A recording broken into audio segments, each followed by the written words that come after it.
Bonjour les enfants. Alors pour aujourd'hui, nous allons avoir un cours de Navi. Ok, donc je sais qu'on n'en avait pas fait jusqu'à présent dans les cours en télétravail, mais on va reprendre ça. D'accord. Donc comme ces cours-là s'adressent à toute la classe de CM2, A, B et C, donc on va en résumé reprendre un peu de tout le début, voilà, parce que je sais qu'il y a des classes qui vont avancer un peu plus que d'autres à l'école. Donc on va reprendre depuis le début et on va essayer de tout revoir plus ou moins en rapide. D'accord? Alors voilà.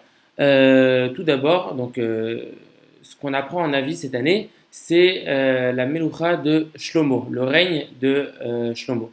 Maintenant, tout règne commence par un couronnement.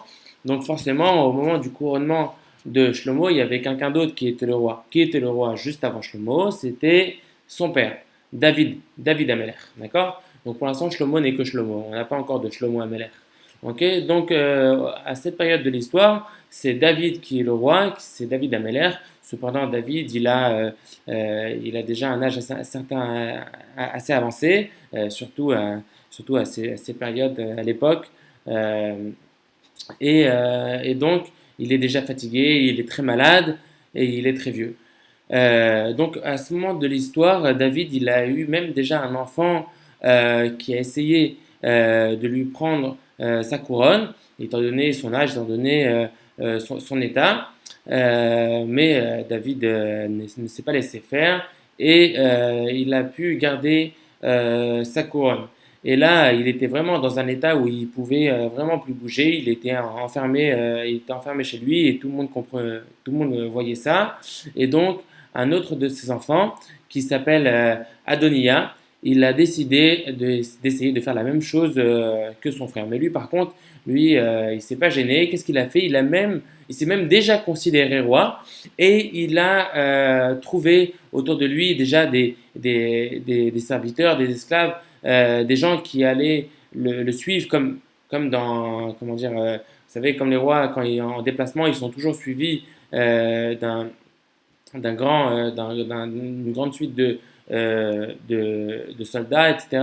Donc lui, il s'est déjà mis en état comme s'il était déjà roi. Il a pris des esclaves, il a pris des gens puissants autour de lui, et il est même parti directement à Jérusalem. Okay, donc on savait qu'à l'époque, dans le règne du peuple juif, quand il y avait un nouveau roi, bien sûr, on sait bien que c'était à Jérusalem que ça commençait, puisque c'était au Beth Amikdash que ça commençait. Le Beth Amikdash lui-même n'était pas encore là, mais la zone importante, la zone sainte, elle a toujours été là, ça a toujours été à cet endroit. C'est le fameux Har HaMoriah, le fameux endroit où Hachem il avait demandé à Abraham de sacrifier son fils Yitzhak, le fameux endroit où Yaakov s'était endormi avant d'aller chez Lavan.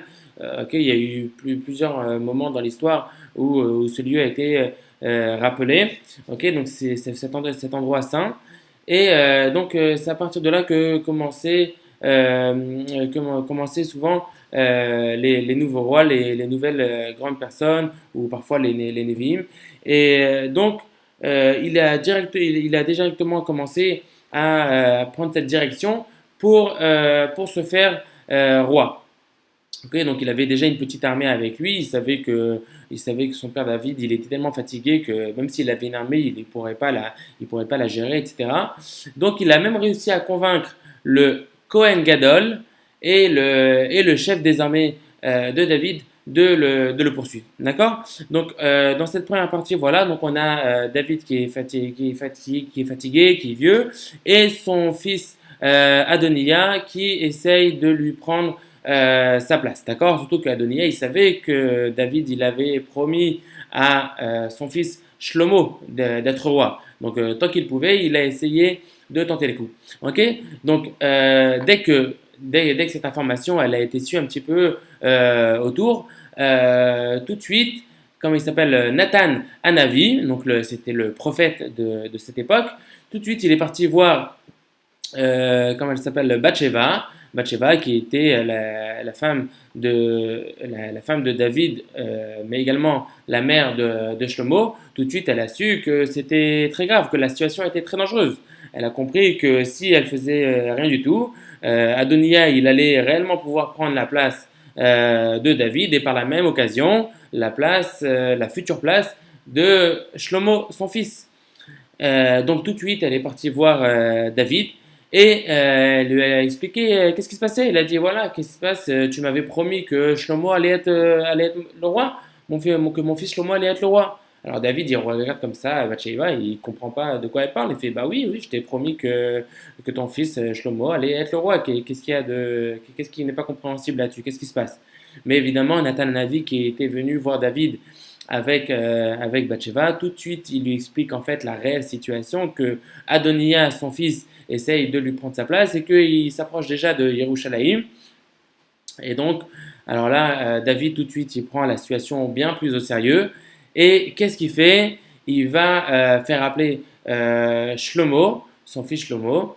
Et tout de suite, tout de suite, il lui donne les habits royaux et il le fait déjà faire roi. Ça veut dire qu'au lieu de passer par tout le procédé habituel avec la grande fête, il comprend l'urgence de la situation et tout de suite il lui donne ses vêtements royaux et déjà il le fait considérer roi. Donc tout le monde autour se met à crier vive le roi David, vive le roi Shlomo. C'est-à-dire que tout de suite ils font passer le titre de roi de David à Shlomo, alors que Shlomo Amelech, il n'était même pas encore bar mitzvah à cette époque, il était si jeune.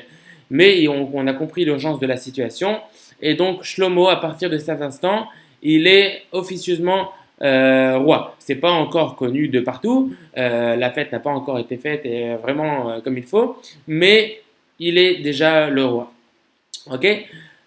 Donc on doit comprendre ici que c'est très important parce que dire voilà tu es roi même si on n'a pas fait la fête, faut pas croire que c'est banal car le fait d'avoir un roi dans le peuple Israël, ça fait partie des 613 mitzvot de la Torah. Donc en fait ici de cette façon, quand David il a donné le titre de roi à son fils Shlomo, selon la Torah, il a réellement rendu roi. Vous savez, c'est un petit peu comme les anniversaires. Il y a l'anniversaire de la date juive et soi-disant le vrai anniversaire. Mais en fait, là où vraiment on passe d'une année à l'autre, c'est au moment où notre date juive elle tombe, et c'est à ce moment-là que vraiment on passe d'une année à l'autre, qu'on passe de 8 à 9, de 9 à 10, de 10 à 11 ans, et c'est surtout à ce jour-là précis qu'on devient bar mitzvah, ou bat mitzvah pour les filles.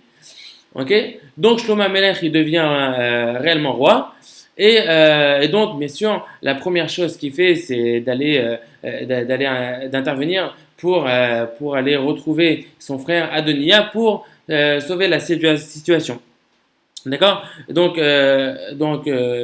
l'instant même où Shlomo il est devenu roi, tout de suite la formation elle se diffuse à une vitesse exceptionnelle. Et avant même que Shlomo Amelech il est venu voir son frère pardon, Adoniya, proche de Yerushalayim, déjà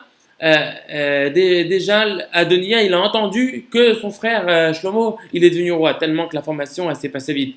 Mais sauf que là, l'effet il est complètement différent. Au moment où Adoniya il a entendu que son frère Shlomo il est déjà devenu roi réellement par le titre que David son père lui a donné, que David Amelech lui a donné.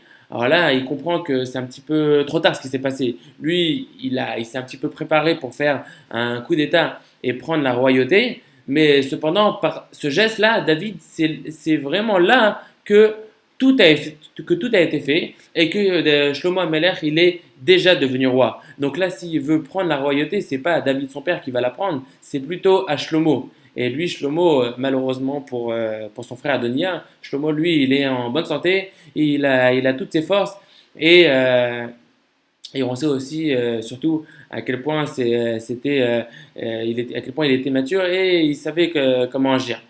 Donc tellement qu'il commence à prendre peur que même les gens qui s'étaient reliés à lui, à Adoniya, pour rejoindre, participer à ce coup d'État et le faire roi.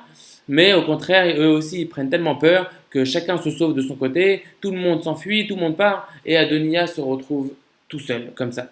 Donc là, il se retrouve à Yerushalayim, euh, dès qu'il comprend qu'il est tout seul et que tout a été raté, tout de suite, il a une idée, et il trouve que la seule solution, pas pour pouvoir encore être roi, mais plutôt pour sauver sa vie, la seule solution, c'est de foncer au Beth Amikdash, enfin là où il allait avoir le Beth Amikdash, mais c'est là où on faisait déjà les korbanot, c'est là où il y avait le Misbéach, et donc il savait que si il allait sur le Misbéach, il savait qu'il y avait une interdiction de tuer sur le Misbéach, et donc tant qu'il était sur le Misbéach, même son frère Shlomo, en tant que roi, n'avait pas le droit de le tuer. Donc quelqu'un qui était sur le Misbéach, il pouvait, entre guillemets, donner une condition.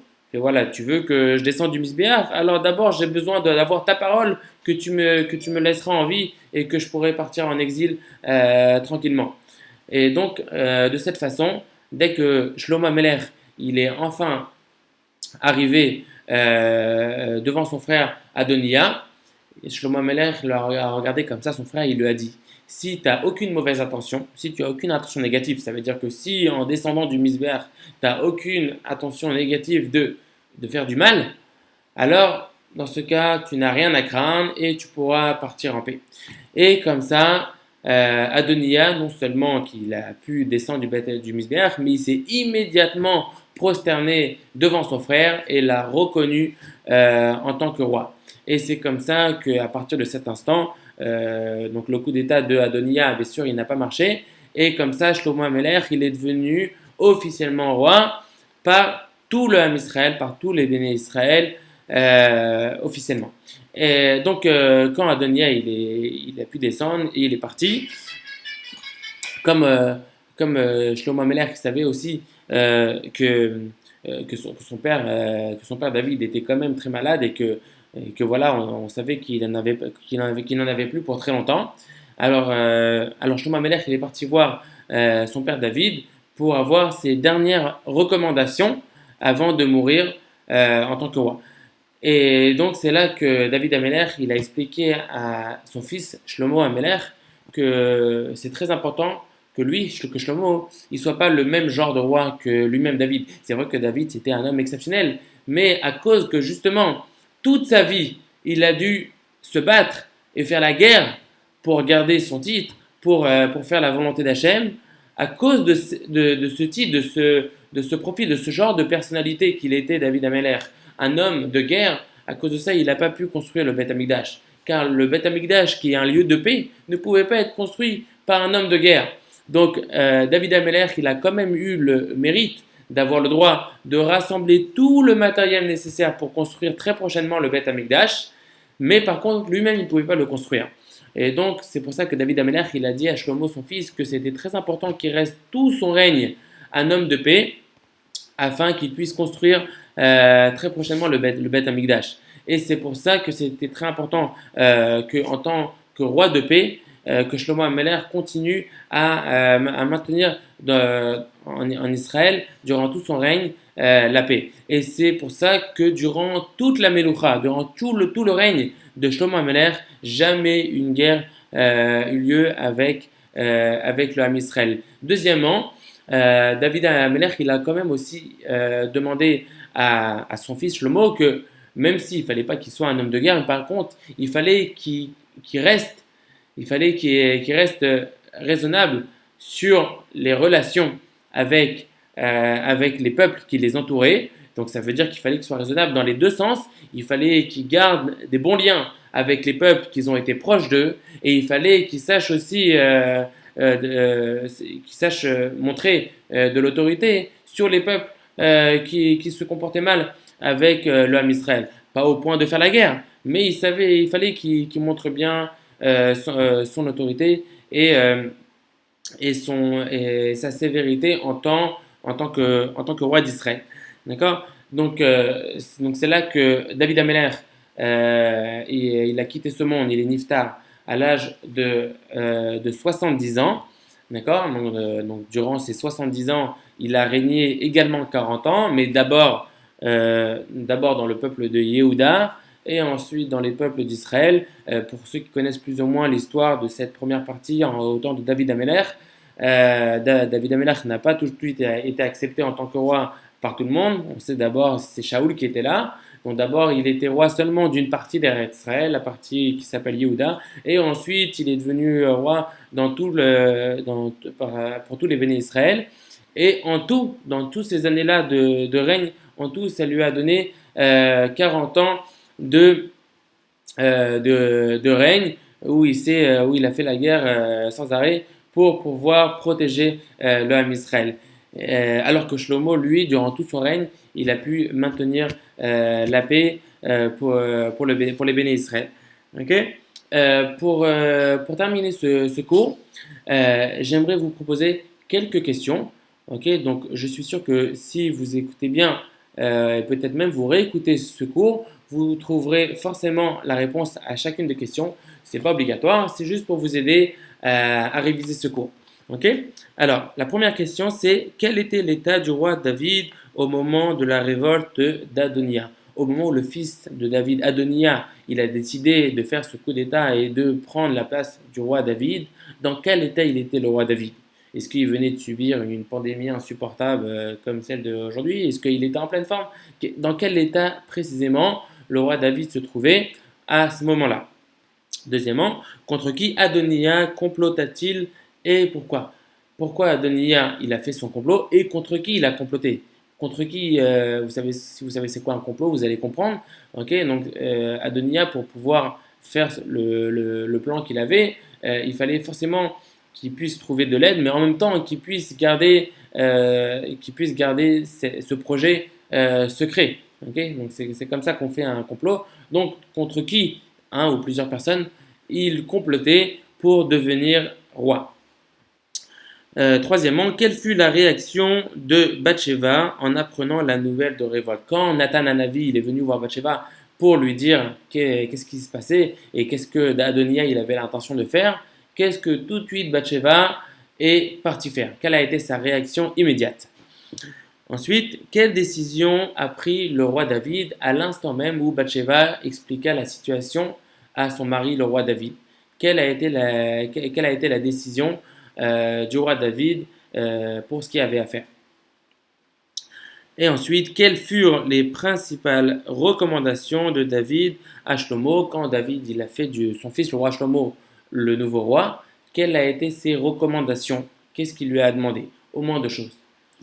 Et enfin, pourquoi lui demanda-t-il d'être un roi de paix?